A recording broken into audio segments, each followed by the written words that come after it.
Notre Dame put belt to ass today against Pittsburgh, 37-15. Shame of a game. Let's talk about it. What's going on, everybody? My name is Daniel Augustin. This is multi-AF. Do me a favor really quick. Would you just tap that subscribe button? All right, I'm running short on my goals right now to hit 10K. I can't get there without you now. We a community now. Let's commune now.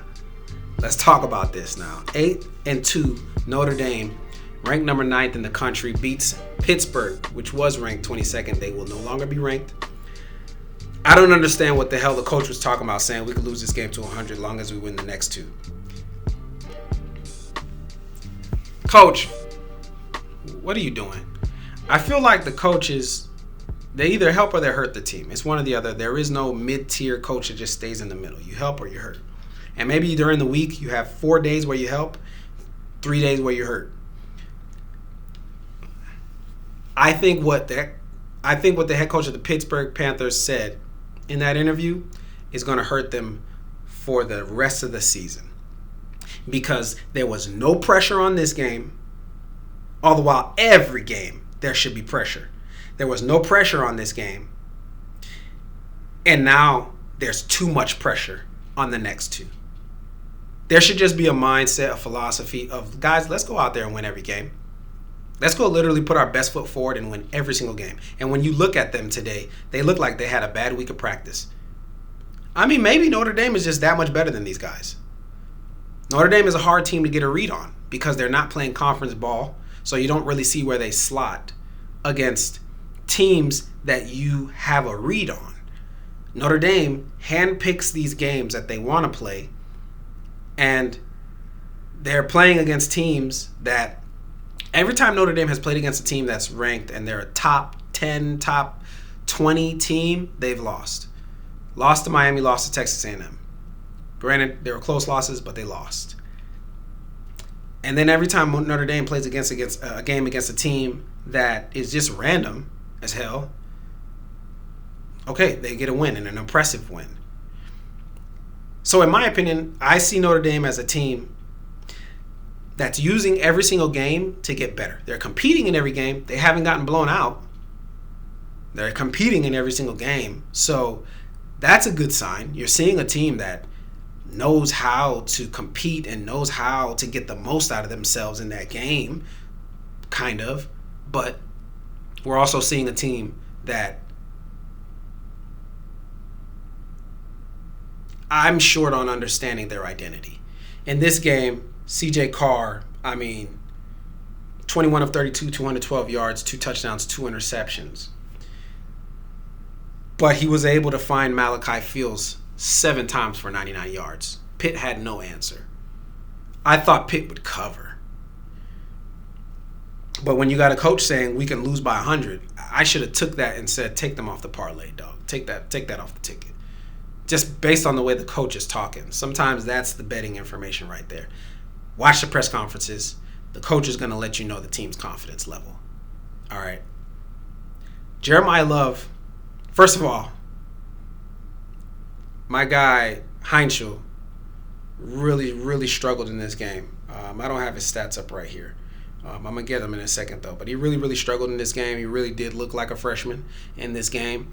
I just didn't see what Pitt came into this game ready to do. You know, sometimes you see teams have a game plan, and they come into the game and you're like, oh yeah, you guys are planning on beating us with the run game. Oh, you guys are going to plan on beating us with your special teams. That's where you guys know that we have a real weakness. You look at Pitt, what did they try to do in this game? Who did they try to target? There was nothing special about Pitt in this game. Nothing. They didn't do a single thing overly well. You know, when they finally made a play, they gave up another one right away with those 2 back-to-back interceptions. It's so weird, you know? And I know this Pittsburgh team is a competitive team, but the way their coach talked in that interview, the way he expressed himself in that interview, it tells you everything you need to know. It tells you what's going on behind the scenes. He basically let these guys know, we don't need this one, guys. The pressure's off, guys. Next week is what I'm more focused on. And they played like they did not have any answers for this team. They played like every so often we found a way to make a play now, but they didn't play like a team that genuinely was going to give Notre Dame any kind of challenges. And it's just sad to see that kind of performance from Notre Dame, from Pitt. Okay, their wide receivers, none of their wide receivers went over 70 yards receiving. Who are you beating like that? Who are you about to beat? Tell me how it's about to happen. Their leading rusher had 35 yards compared to Jeremiah Love, who had 23 carries for 147 yards, averaging 6 yards a touch and a touchdown in this game. A beautiful touchdown.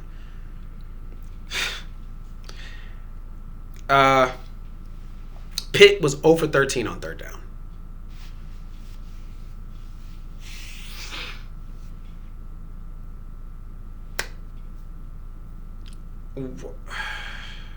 Over 13 on third down. Bruh, this is a hard watch too, because this is how we start our morning now. I'm over here on the west side, so I caught this game at 9 a.m. 9 a.m. to watch a team not perform. 9 a.m. to watch a team run for only 70 yards compared to the other team's 175. 9 a.m. to watch a team throw for only 149. 9 a.m. to watch a team get sacked 4 times. Notre Dame time of possession. Here you go. This is it right here. Notre Dame, 35 minutes to Pitt, 25 minutes. What else is there to say? Sure, Notre Dame outcoached Pitt. I'm sure Marcus Freeman didn't walk in there telling Notre Dame, yeah, guys, we need the next 2 games. We don't need this one. Again, just off the statement alone, let me get this guy's name, because I keep saying the Pittsburgh Panthers coach. The Pittsburgh Panthers head coach, Pat Narduzzi. And he's a Taurus. Wow. Man, you're giving us a bad name, bro. How long has he been over there at Pitt? 10 years.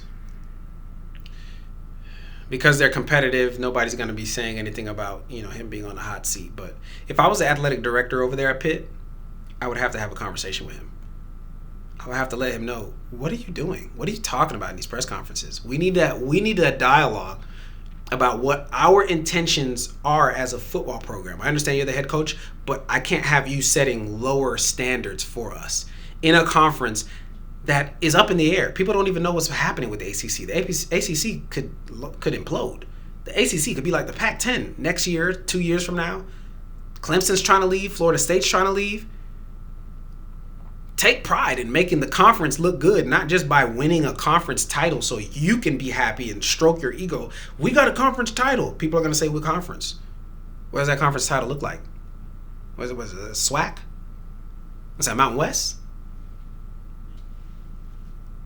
ACC? Y'all games don't matter.